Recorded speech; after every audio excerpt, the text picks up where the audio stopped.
light, or the light, I should say, the light of every man around the planet amongst us. You got black people look Chinese, don't they? That's right. You got black people that look Arab, don't they? Young brother was in here the other day, and Jennifer was saying he's Puerto Rican. Dina said that boy black. Jennifer said no, he ain't. Boy, Puerto Rican. What's Jennifer? It's Jennifer, but not me. You. Okay. Manny said no, that boy black. I'm sorry. And Manny said no, Jennifer. Jennifer said no. Because for all intents and purposes, he looked just like a Puerto Rican, a Hispanic. You understand? You can go amongst us and find people that look white. Like the brother that stood up on Donahue. He looked like he was white. But he said, no, I'm black. You can go amongst us and find people that look like every people around the planet. That's Joseph's coat of many colors, talking about you. Why? Because you are the original man, you are the dominant man, so every man comes out of you when you are breathing with your woman. Every type of man come out of you when you're making babies with your woman. So because all of them are in us, all of them come out of us when we produce enough of us. You understand? Sir. Now I ask again, how did Caucasians get here when we understand? Dominant, recessive, Mendel's law, how did they get here? We all are in agreement that the Caucasian is a recessive man, right? Light eyes. Now Mendel was a white man.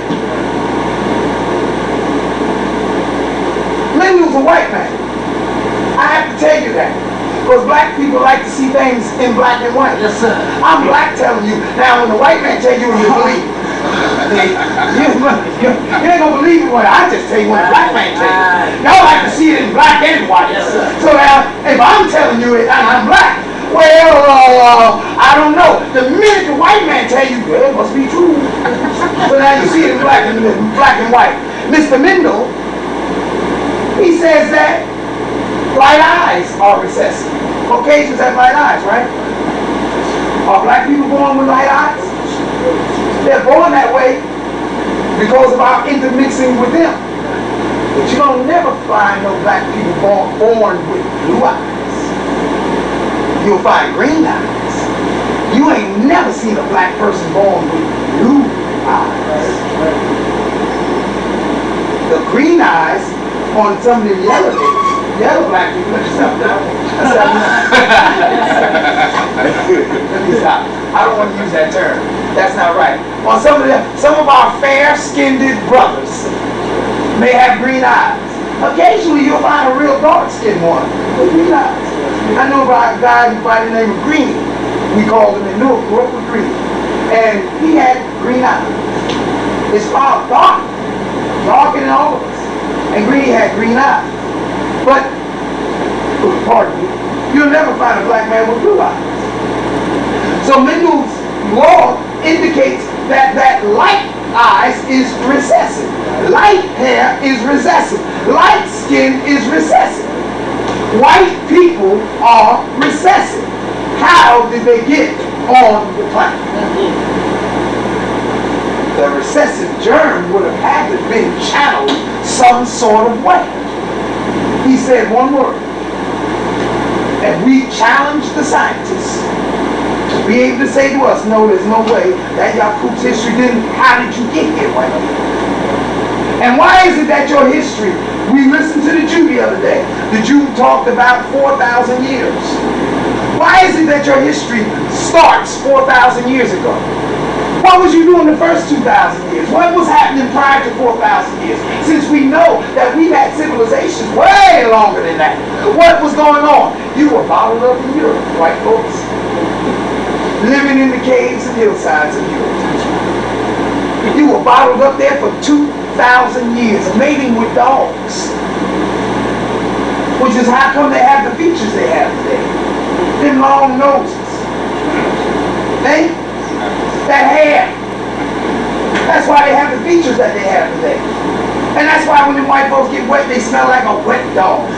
Because they themselves, y'all play basketball and stuff with them.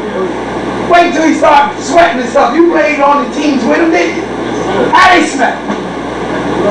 Huh? Like bologna. Coming all out the pores. But that's why. Because, I'm not making mockery, because of them living in the caves and hillsides of Europe for all that time with the dogs and the animals that they were living amongst. You understand? So they talk about 4,000 years. They don't go past that. Why not? Why don't you go past that? Dr. Collins mentioned what I used to mention all the time. Quest for Fire, the movie. You should get the movie, really. Because white people make these movies and they put a lot of hints inside of them. And I often tell people, all movies come from books. A script is derived from it. Where did the idea come from in the writer's mind to put that in the book? Didn't he research? If he's a writer, if he's a journalist, where did the idea come from? And if you look in the movie Quest for Fire, white folks living in Europe don't know nothing about fire. They goes in search of fire, ends up down there in Africa. And once they got there, they knew who they was, and they started trying to kill them. And some black Pocahontas stopped them from killing the white folks. And then ultimately, when they got down there in black Africa, those people was living, they knew about pottery, they knew about fire, they was living in huts that they had made. These people were living in caves and stuff. These people were civilized. They was cooking their food. And in that movie, they show something that was another one of the devil's lies. Let me ready to close out. And they show in this movie how the Caucasian is the one who had sex donkey style. Do you know why they called the missionary position the missionary position? Because he lies to the world that when he went into Africa, we only knew how to have sex doggy style. And the missionaries had to teach us how to turn over and lay down like human beings and have sex. This is a damn lie. It was him in Europe hopping on the back of this woman and on the back of dogs. He was the one. And then reverse it and put it on you and call it the missionary position. There was no missionaries had to teach us nothing. And they showed this in the movie Quest for Fire. He had the caveman hero. We didn't have one. You don't understand? Again, we ask the question, if the black germ is dominant, how did the recessive or white germ get here? How did white folks get on this planet? If you say that the Honorable Elijah Muhammad's teachings was not true and that Mr. Yaqub's history is a lie, we challenge the world to prove one word of all of the teachings of the Honorable Elijah Muhammad to be untrue. And I and many other Muslims will lay down our heads on a chopping block for anyone to cut off. You can take my life if you can prove one word of what he taught to be wrong. Do you all understand? Thank you for listening to me. I leave as I came to you in the nation, feeding peace and paradise. Assalamu alaikum.